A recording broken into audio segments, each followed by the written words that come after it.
Mesdames et messieurs, bienvenue à ce nouveau numéro de décryptage. Les ports africains sont regroupés en 3 grandes zones, ouest-centre, est-sud et nord. Ils sont souvent des moteurs des économies des pays du continent. Une fondation a voulu les célébrer et les rendre plus compétitifs en initiant l'African Ports Awards.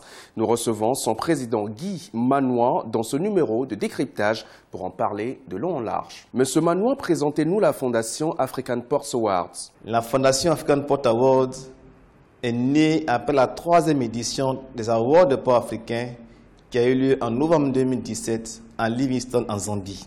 Après cette 3e édition, la fondation a été mise en place à Paris, qui est une fondation internationale, pour nous permettre de faire la promotion de l'excellence des ports africains et de contribuer à l'émergence des ports, à l'effet de célébrer l'excellence au niveau des ports africains. Pourquoi célébrer les ports africains? Il faut noter qu'aujourd'hui que les ports africains, les ports en général, contribuent à peu de 80-90% des échanges internationaux.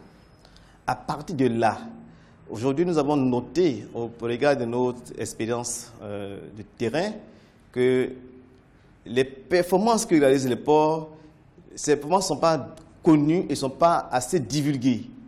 Et donc nous avons jugé bon de mettre en place cette fondation, de célébrer l'excellence et de faire partager l'expérience et les performances des ports qui sont meilleurs, de sorte à ce que les ports qui sont encore en marge puissent se hisser au niveau des ports qui progressent chaque année. C'est l'idée qui nous a guidés de pouvoir mettre en place cette fondation et de célébrer surtout l'excellence au niveau des ports africains. Quels sont les critères retenus pour distinguer les ports africains? Nous avons 3 grands axes au niveau des critères, et à l'intérieur de ces axes, nous avons des critères spécifiques pour les prix. L'axe 1, c'est l'axe connectivité et infrastructure. L'axe 2, c'est performance des opérations. L'axe 3, c'est le management et la gouvernance.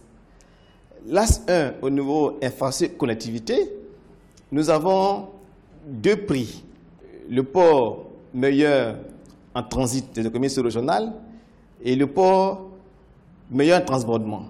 L'axe 2, ce sont les performances des opérations, tout à l'heure que j'ai indiqué, est lié un peu à la productivité à quai terminal conteneur et la productivité à quai, qui est rapporté le meilleur terminal productivité à quai. On prend le meilleur linéaire de quai et on rapporte le tonnage de marchandises containerisées, le nombre de navires porte-conteneurs et le nombre de conteneurs qui sont traités en équivalent 20 pieds. On le rapporte à la dimension de l'infrastructure pour mesurer, pour mettre tous les ports sur le même niveau. Et on rapporte ces indicateurs-là pour voir quel est le port qui a plus de poids et qui est distingué. Et après, on a la partie management et gouvernance, qu'on prend en compte les ports qui ont une meilleure politique de renforcement des capacités, les ports qui intègrent les TIC, tout ce qui est ingénierie, technologie, traçabilité, guichet unique portuaire, et système d'information, site internet à jour, rentre dans la partie le port Meilleur Bus System Information. Parlez-nous des difficultés d'African Ports Awards dans sa quête d'honorer les ports africains à travers des prix. Le besoin, il est énorme aujourd'hui. Quand on voit les ports aujourd'hui qui sont en termes de statistiques, en termes de données, pour produire une donnée, il faut mettre entre 3 et 6 mois pour arrêter une donnée annuelle. Aujourd'hui, nos ports ont besoin d'accompagner pour automatiser les systèmes de production d'informations, de sorte à ce que l'information soit la plus exhaustive possible.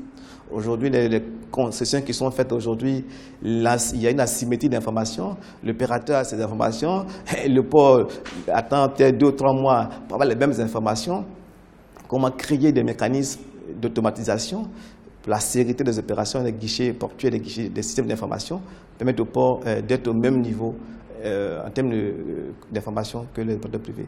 Donc les difficultés que nous avons aujourd'hui, en fait, pas de difficultés, c'est les défis en fait qu'il faut pouvoir relever pour que nous puissions encore accompagner les ports et que on attend ce qu'aujourd'hui les grandes institutions comme la Banque africaine de développement nous accompagnent. Nous savons qu'il y a encore plus de donateurs pour mettre vraiment au projet de décoller parce que le travail il est immense. Aujourd'hui, en termes logistiques, il faut parcourir ces ports pour aller à la collecte de l'information et le travail est immense et il faut dire que c'est cela pour lequel on attend vraiment le soutien des acteurs, des gouvernants pour aider vraiment cette fondation qui se veut être avant-gardiste à la promotion des ports et de l'excellence surtout des ports en Afrique.